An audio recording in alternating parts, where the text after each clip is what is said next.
Hey guys, welcome back to another Soups Do It Yourself videos. So what we got going on here is we're going to be working on the truck again today. I was going to make a video on replacing the head gaskets on the motor, but it turns out after replacing the head gaskets, later on as I was driving the truck, one of the pistons actually lost compression. Long story short, I ended up taking off the supercharger. So taking that off didn't make a difference. Motor still acted a little funny. It was hesitating a lot.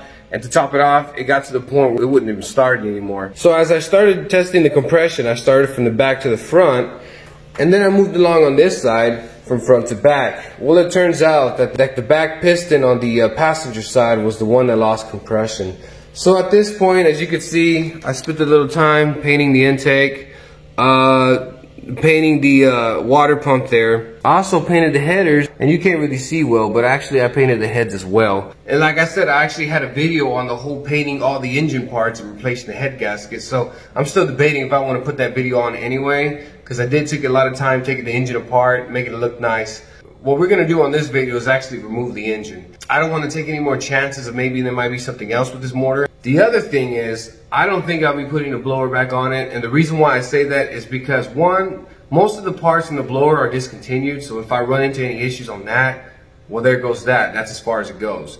Also, having the blower on this engine kind of makes it a little difficult to be working around it. As you can see here, guys, I know it looks a little bit chaotic, but with the blower on this engine, I don't really have much access to the right or the left side of the motor if I have anything go wrong. In order to get to the thermostat, if for any reason that goes bad, I have to remove the entire blower just to get to it. And not to mention in the back, it's really hard to set the timing because there's not much room when the blower was on it.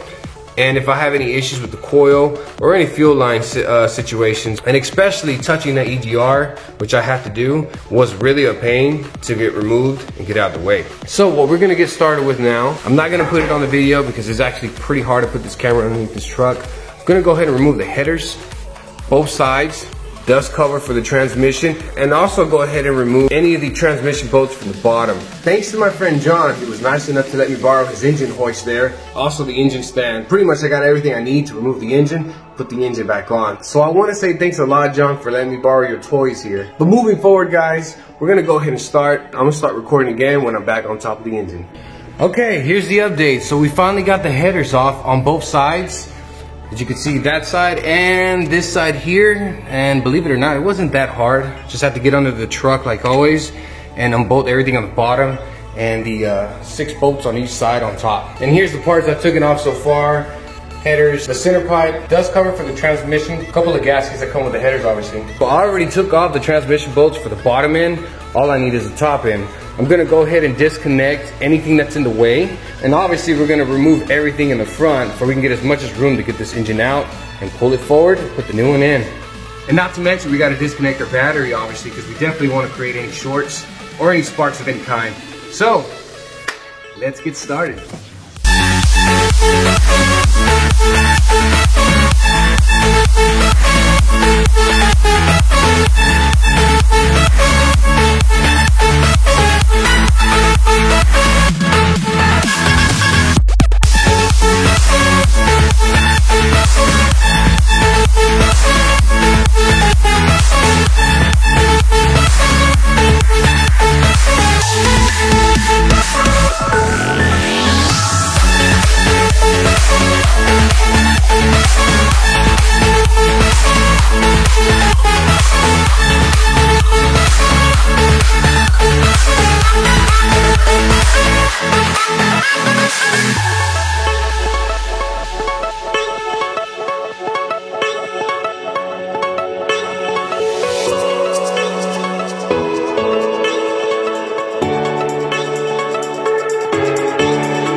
Okay, so here's where I'm at so far. I had to stop because I had to get a tool to remove the power steering pulley, which I already have. I'm about to do here now. And I can get this whole part off. I'm not removing the engine with this big bracket, so I'm gonna go ahead and take off that bracket and leave it on the side. Therefore, I can just take the engine by itself and transfer everything I need that's already on it. Sensors and all that stuff. But I had to take the TBI off. I didn't want to take a chance of pulling up on the motor and it's gonna break the TBI itself because the TBI is new and I'm not gonna buy another one. I'm gonna go ahead and get this out of the way and hopefully we can get this engine out with no issues.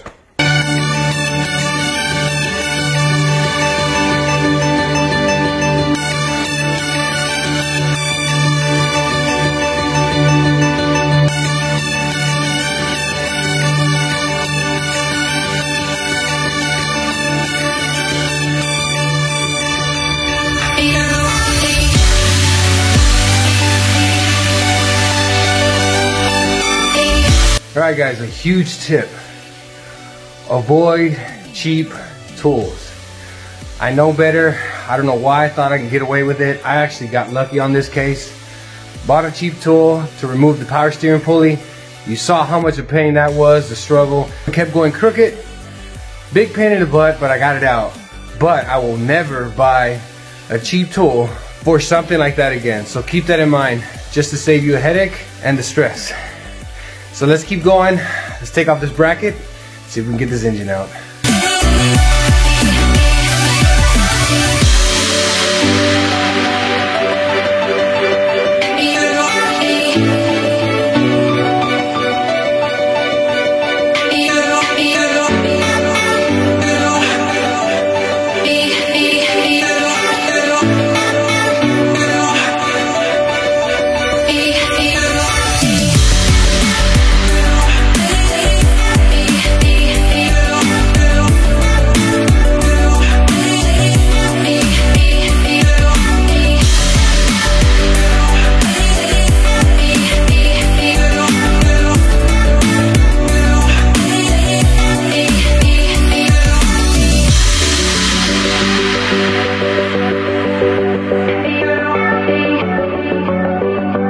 So we're gonna go ahead and hook it up. Hopefully I get lucky on the first try.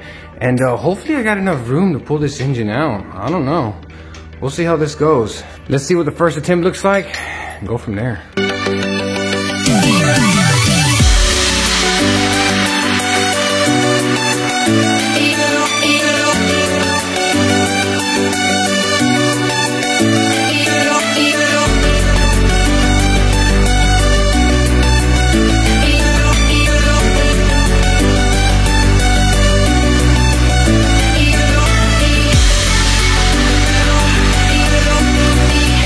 Okay, so there you have it on the first try. It wasn't bad.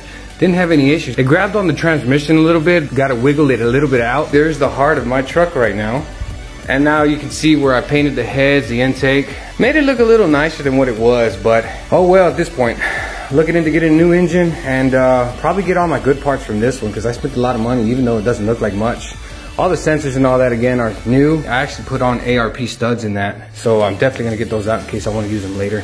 This is what a normal hydraulic lifter looks like. This actually came out of my engine, the bad engine you see there.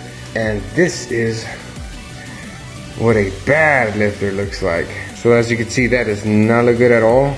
It actually looks like it was not only shaved down, but you can see that pretty bad indentation there. And there it is, guys. I don't know if you can see that very well, but that lobe is actually flattened down pretty good. And the hydraulic lift that I showed you here earlier was the one that actually sat on this lobe. That's what caused the whole mess to begin with. But at least the engine's out. So obviously the next video will be about putting the new engine in this thing. Like always, if you haven't subscribed, if you enjoy the videos, please hit the like button, subscribe, and show your support, and I appreciate it. And I'll see you on the next video, guys.